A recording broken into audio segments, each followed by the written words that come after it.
field, Jamaica and the Cayman Islands. So the final score was 62-0. We'll be back after the break for our next match between Jamaica and the Cayman Islands. You're watching NACRA Rugby Sevens Championships on Rogers TV.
And welcome back to Twin Elms Rugby Park in Nepean, Ontario. Very sunny and hot Nepean, Ontario, just outside the nation's capital, Ottawa, Ontario. Doug Cross along with Marlene Donaldson and Heather Moyse bringing you the second game of today's action in the women's pool.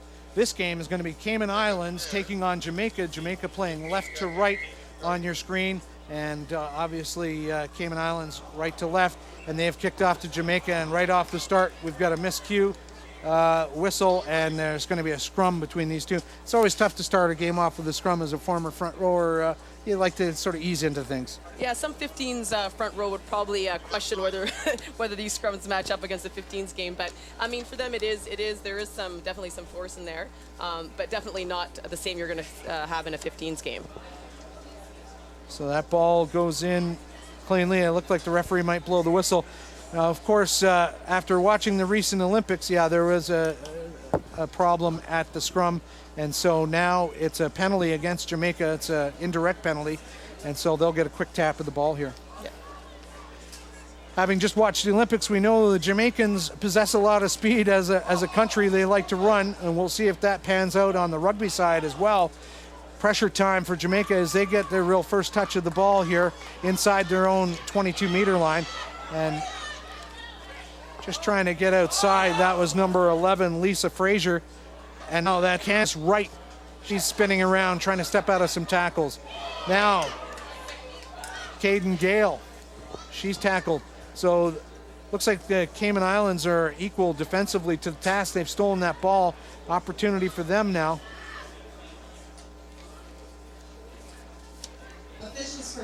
So ball going to ground now, and Cayman Islands trying to ruck, but the Jamaicans might be coming in offside, an advantage being played, and that's what it was. Is a Jamaican player came in, didn't come through the gate as it were, and so now opportunity here for the Cayman maybe to kick for the corner and do a lineout.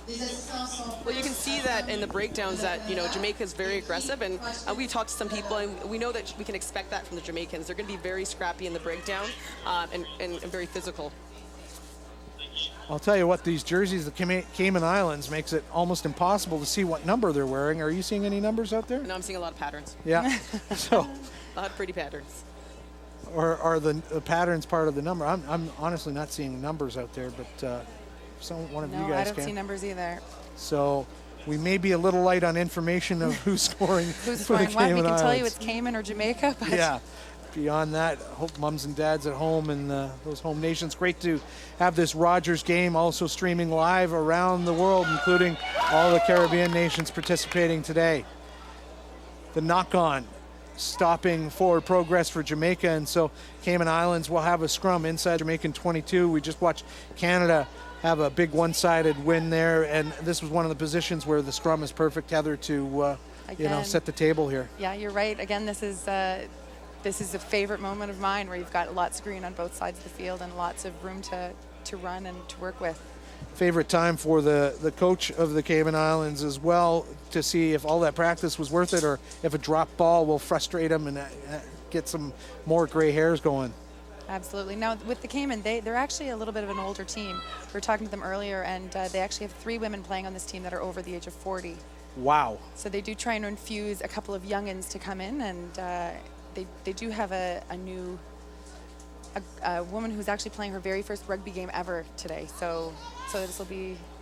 They've got quite an eclectic team. Interesting time to start at an international tournament. You know, go big might or want to go throw home, it I around. guess. Yeah, exactly. No, Doug, I'm a big fan of the older player. I'm not gonna. I have nothing bad to say about that. You telling John Tate you're putting your hand up for a little tryout time? Yeah. We'll talk to John later. So that's a penalty against the Cayman Islands. Jamaica going for the quick tap. The referee wants that taken back at the mark. That Jamaica trying to catch Cayman's napping there, but now they'll opt for the more traditional passing situation here. So, that was a nice backdoor pass, and that gets out to Caden Gale. And she's across midfield looking for some support. She pushes that ball back, squeeze ball back through.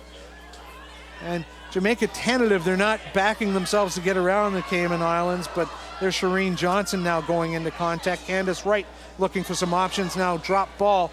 And, that was a pretty simple pass, and there the Cayman's benefiting from miscue by Jamaica. Yeah, a few mistakes by Jamaica, and I think the problem Jamaica's having right now is just that they're moving the ball well, but they don't have the same width of the pass that Canada, you'll see with teams like Canada, and so that they're struggling to get the ball wide. And that pass, if we just saw that went to ground, I mean, Canadian players would have been right there to grab that. Right. And that's what Canada's known for. So there are a few little things that Jamaica can definitely improve on. Experienced teams are definitely going to capitalize on turnovers. You know what? I just spotted the numbers on the Cayman Islands. They're down very low around the hip, not where you'd traditionally look for them. Yeah, we don't want numbers by the hip in that Some area of them at are all. folded underneath, so you can't see them. Anna Kay Morrison got that out wide for Jamaica, and this is going to be the first score of the game. Lisa Fraser, and she showing Jamaican sprinting form there, and she puts it under the post. Not before a little pressure from the Cayman Islands, but she gets that ball down to give her kicker an easier shot at goal. So it's kind of rare to go 5 minutes without a score in the first game of the day for both teams, but it finally happened. Yeah, and actually Anna Kay, who made that nice run up the sideline, she's just come back from a knee injury, so she should be happy with that run.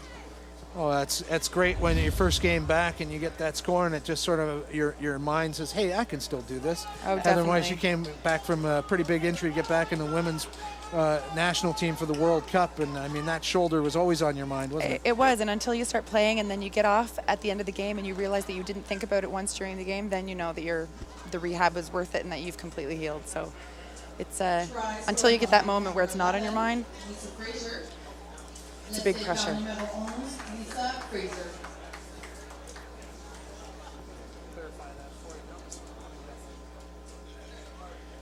So just going to have the game get back underway as Jamaica restarts, but with a knee injury, it's always about making cuts and everything like that. Shoulder, you can favor it and you can say, all right, I'm going to go in this way or that way. The knee injury, it's got to work or it doesn't, and so for Fraser, clearly it is. So that ball goes to nobody. Now Cayman's grabbing it up. Great tackle by number 12, Gale. Now Cayman Islands have stolen this. And that's the halftime hooter. Play will continue, unlike other sports where when the time's done, the time's done. Then here's Cayman Islands with a chance now. They won't have the gas to get it done. Tackled into touch, and but is there going to be a penalty? So is that the referee with a hand up? So it should be half. Looks like the Cayman Island jersey almost. I think. I can't even. Yeah. Okay. The referee's over there, and so it really should be halftime. They went into touch, but now they're going to have the line out. The referee can add extra time, but tends not to if there haven't been injuries and things like that. Kind of try and stick to the straight 7-minute schedule because of the tournament timing that's required. Jamaica will throw this in, and then likely they'll just kick it straight into touch. But Cayman have something else to say about that as they steal that ball. They're going for it. And so they could, if they kept the ball alive without knocking it on, they could go another 5 minutes if they wanted to. Not sure they want to. And that knock-on will bring the half to a close with Jamaica leading by a thin 5-0 margin, which is nothing in sevens generally, though these teams are playing tight. And what I'm thinking is that Cayman Islands may not have the speed of Jamaica, but they definitely should have the experience. You know, they have a lot of older players that know the game probably really well, and it'll just be a battle between those. You know, young speed and you know, mature experience. Mature experience, I like that. Well, it is the same. It is. There isn't anything to be said about speed, but angles can. If you can angle something off at the right angle, angle can always overtake speed. So we do. It seems like we've got a pretty even matched game today. Temperatures are expected to soar around 33 Celsius here at Fletcher's Field in Ottawa. And for our Caribbean viewers, they must be agog that we could even have temperatures this high when all they see is National Geographic specials about our polar bears. But it gets hot here. But I guess it's hot. It's hot for everyone. But these two teams, from where they play, where it's 35 and 40, it's something that they're used to. Yeah, they're used to this. I played down in Trinidad for 3 years, and it's nice. It's a little hot box down there, and but it's good. It's a good temperature, and for these teams coming up from the Caribbean, they're probably thanking their lucky stars that it is warm temperature. They don't have to worry about muscles freezing up and tightening up in the cold weather. I think, sorry to cut you off, Heather. We just want to listen into the coach for the Cayman Islands giving some advice here. You still have them in your head. Pass and run. Pass, run, heads up. You've got them. You're making the tackles. Just got to have some more and come from depth. More depth, and you'll get through those gaps. No, it's fine. They're bigger, right? They're just swinging. So, We're going to be prepared. coach for the Cayman Islands recharging her troops and just saying, hey, no panic stations. 5-0 is nothing in a game of rugby that moves this fast. They've just got to maintain some possession and maybe make their attacks from 15, 20 meters out. You know, we saw a couple of chances there from 50, 60 meters out. They don't have the speed to back those kind of runs, but from in close, they have a reasonable chance. Yeah, I think definitely Cayman, if they can definitely shut down Jamaica. We see Jamaica making mistakes, and again, like we said, if you can shut down and create turnovers, this is where Cayman can definitely jump back into this game. And as long as they cannot leave any gaps where that speed is just going to overtake the field, then as long as they keep them in tight, then you're right. Cayman Islands definitely has a chance to put a shutdown on Jamaica. So Jamaica was going to restart that, but I think they're going to ask for the ball back. I don't think the referee was quite ready for that.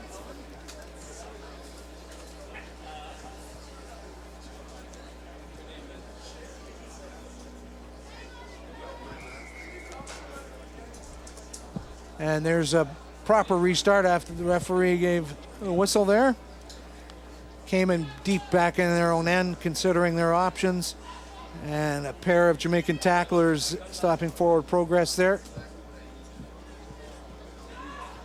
And that's just the kind of pressure Jamaica's putting on, but ball staying Cayman side. Now stepping out of a couple of tackles, and it's a very slow pace. They're trying to keep it in tight, the Cayman Islands, or maybe not trying. That's just all they have as an option right now.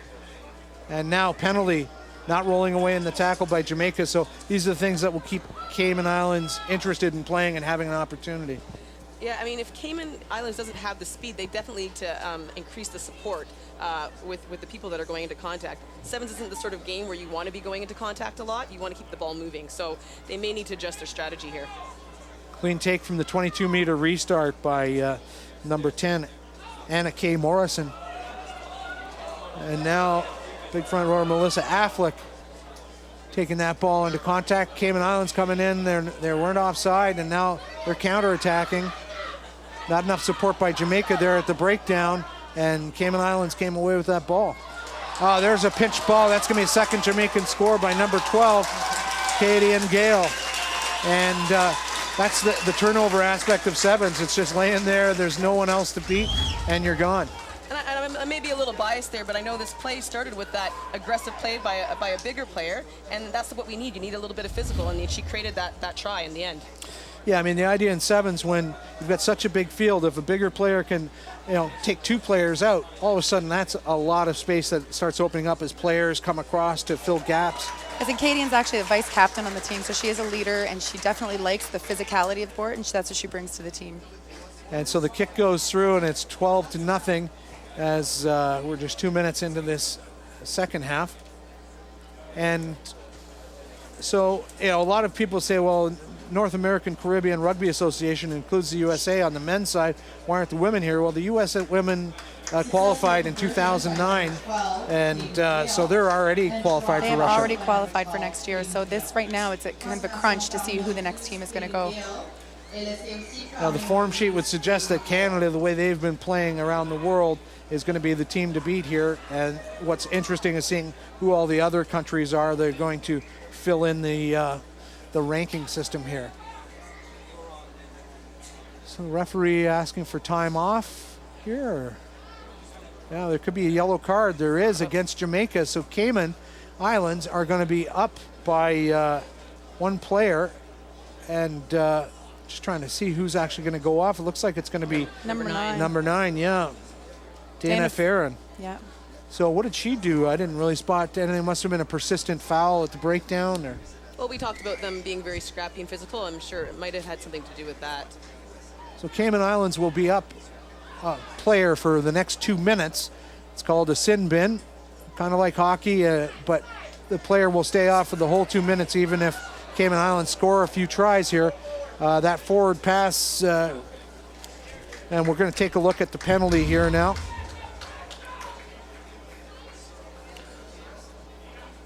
So, yeah, the call was a high tackle around the neck by Farron on a Cayman Islands player. And so she's put her team under some pressure here. Speaking of pressure, she's wearing compression leggings. Was she worried about the cold of Canada? Did she not get the pamphlet that it's pretty warm? Or? Oh, I actually think she has a band around her hair too. So I'm wondering if it might be a religious.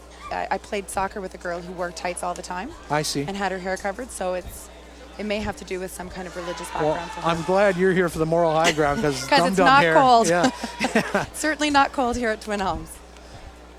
So even though Jamaica is down by a player, 2 minutes might feel like an eternity when you're the extra player covering on defense, but Jamaica's had the run of play here so far, but Cayman with another chance from a penalty by the Jamaicans, but they haven't made a lot of opportunity with this break. Now there's a gap, half break.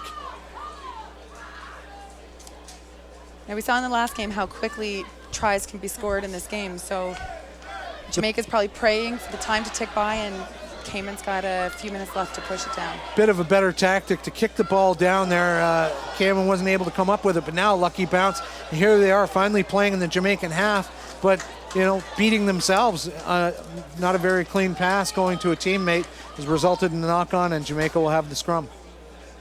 Yeah, we are seeing a little bit of the discrepancy between the teams where we have Canada at the top here and expected to win this tournament, and you have some other teams. But, what's really going to be interesting over the next couple of years is to see what happens and how these teams develop. So we have another player coming on, and she's managed to tuck her number safely out of view as well. So we're going to have a little chat with the Cayman team about that. Because so all we can say is that Cayman is being replaced by another Cayman. Yeah. There is a substitution being made. Yeah. And number 5 for Jamaica coming onto the field, Carrie-Ann Graham. And I believe that's Melissa Affleck coming off the field. She was one of the players that you were talking about, Marlene, that sort of started that whole scoring sequence down there here in the second half. So Jamaica still down a player, but they're going to go on attack from inside their own half. They like their chances with the fresh legs on the field. Great looping pass out to number 4, Crystal Groves. And now it's number 12, Gale, getting to it, but not before a knock-on advantage being played. And if Cayman Islands can't do anything with this, it will be a scrum to the Cayman Islands. That's exactly what happened, but there's the Jamaicans backing themselves 6-on-7, saying, we think we got this. They definitely have the right idea. I think it's just about execution. They're making the right decisions. You just got to execute, and you got to keep that ball in hand. And so we're going to see Dana Farron coming back on the field. Her penalty to society has been fulfilled, and she is back on the field. Pretty rare you see a red card in sevens, but a lot of yellows for things like high tackles or consistently, coming offside at the breakdown, things like that. So untidy ball coming out Cayman Islands. Now a penalty against Cayman Islands. Jamaica almost bobbled that quick tap by Anna Kay Morrison. And now they're going to get that outside to the speed merchant Lisa Fraser. She's already scored once today.